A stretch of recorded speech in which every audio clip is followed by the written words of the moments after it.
Hello to the nation, Dr. PlayStation Nation here, bringing back commentaries to the channel, guys. For those of you who are old Nation members, you guys will remember back when I did commentaries for Black Ops 2, Black Ops 1, as well as Modern Warfare 3. I don't have Black Ops 2, so I'm going to be doing Need for Speed gameplay. I actually kind of prefer it, but this is actually footage from my Need for Speed Let's Play, so I had it lying around. If you guys want to see the live commentary version of this, I'll leave a link to a playlist in the description, and you guys can go check that out. If the footage from this is not uploaded yet, it will be in the next day or two or something like that.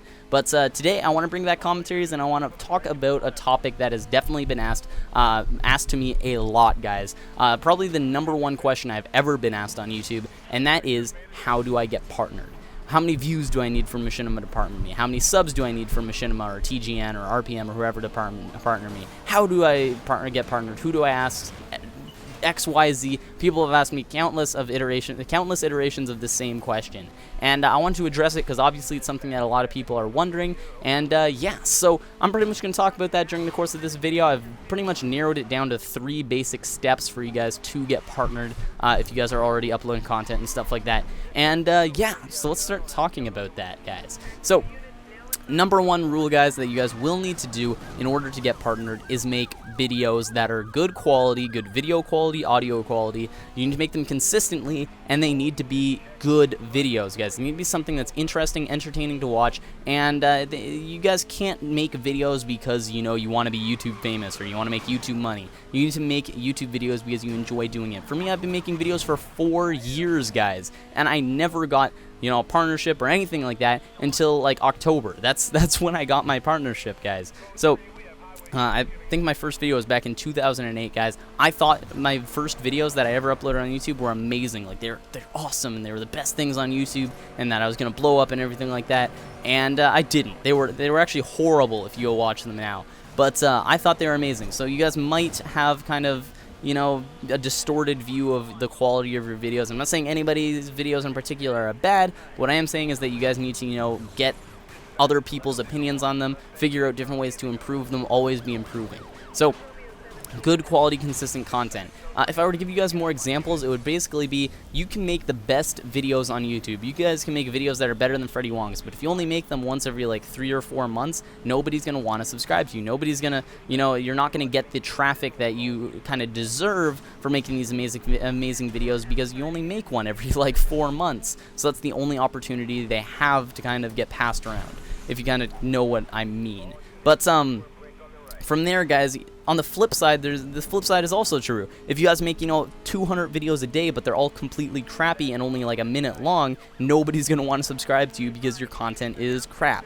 So you guys want to find a balance between good quality content as well as consistency. So that's definitely something important. Now, before I start talking more about these different rules, I want to first explain, guys. I can tell you guys a certain pieces of information. Like, for instance, I applied to Machinima back when I had just under 1,000 subscribers. I think I had like 700 or something like that.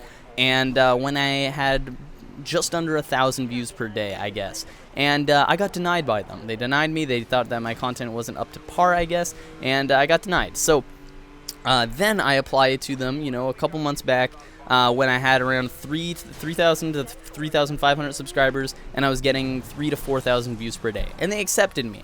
Now, what you guys might think from that is that, oh, you need 3,000 views per day and 3,000 subs in order to get accepted. Not the case at all, guys.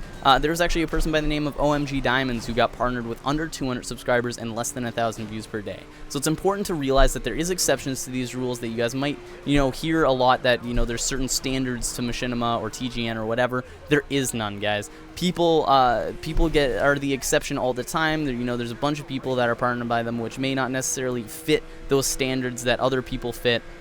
So keep that in mind, guys. If I say a number here, like, you guys should have around 3,000 views per day to be pretty much guaranteed a partnership with a network, that does not mean that that's a rule or something like that. You might not get it. You might get it. You might get it with like 200 views a day. I don't know, guys. It all depends on the person that looks at your channel and sees kind of what you have there. So continuing on with that, you guys want to make sure that now that you have, you know, a decent amount of views, you got a decent amount of subs, you know, maybe 1,000 subs, maybe you get 3,000 views a day or something like that, that you are applying to networks, guys, even before you hit that point. Right now, if you guys are making videos and, you know, you find your channel is growing, go apply to different networks, apply to TGN, apply to RPM, apply to, you know, TGS, apply to bunch of different networks, Machinima, everybody, go apply to networks, because really, all you're doing is wasting time by waiting. If you're the type of person that's saying, oh, I'm going to wait until I'm a bigger channel, that way they're guaranteed to accept me, why not apply now? Maybe, you know, they'll accept you because they see your channel's growing just like you do. Or maybe, you know, there's a bunch of possibilities here. There's the possibility that you're the exception. Make sure you're applying to networks. Machinima's not going to go and hand you a big pile of money so that you go apply with them. So it's important to notice that. As well, it's important to apply to different networks so that you actually see what each network can offer you guys. I can't tell you specifics about any of the contracts that I've read. I personally applied to a bunch of different networks, and I know a lot about what different networks can offer me. And that's why I went with Machinima, because I really liked what they could offer me. And I can't tell you specifics about other networks, but what I can tell you is if you apply to them and that they accept you, then you can read the contracts and learn about all these different networks and pretty much get the knowledge for yourself. So it's important to learn about different networks, because you guys don't know. If you guys right now are saying XJaws is with Machinima, therefore it's the best network ever, it might be the best network for him, but not the best network for you. So keep in mind that you want to know more about different networks, and that's important. So make sure you're applying to networks, and that's pretty much the second rule, guys. So now that we're kind of wrapping up on this second rule, it kind of links again with the third rule, guys. This is a pretty intense moment. He kind of overtakes me here, and then I boost through, and I take him out. He's taken down, and then I cross the finish line like a boss. Now that second rule kind of leads me to the third rule. So assuming that you guys have followed the first rule, you guys will have a decent amount of subscribers, and then following that second rule, you guys will now have applied to a bunch of networks. Now I guarantee you guys, you will get accepted by a network. It's a given. There's going to be some network that's going to want to accept you, and that's a good thing, guys. It's good that you're getting acceptances. That means that there's other networks that see profit in your channel, that see good things coming from your channel. So that's a good thing.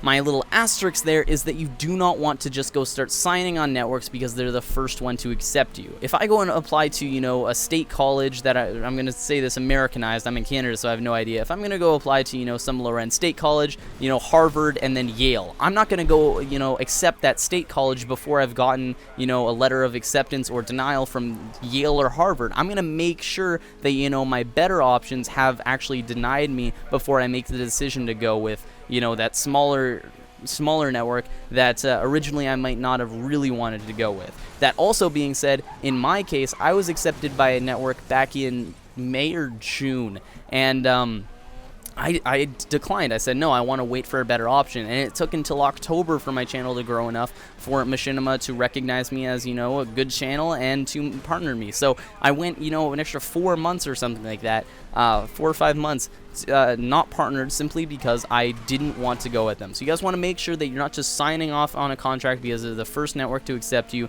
That doesn't mean they're the best network, guys. So you want to always stay careful about that. Always stay diligent onto what networks you really like and what networks you're going to be happy with. Me personally, I'm not going to name the network that accepted me, but if I were to have gone with them, I would have regretted it now, because I would have, you know, been at a channel this size and be like, well, I could have went with a much larger network that I personally would have been happier with.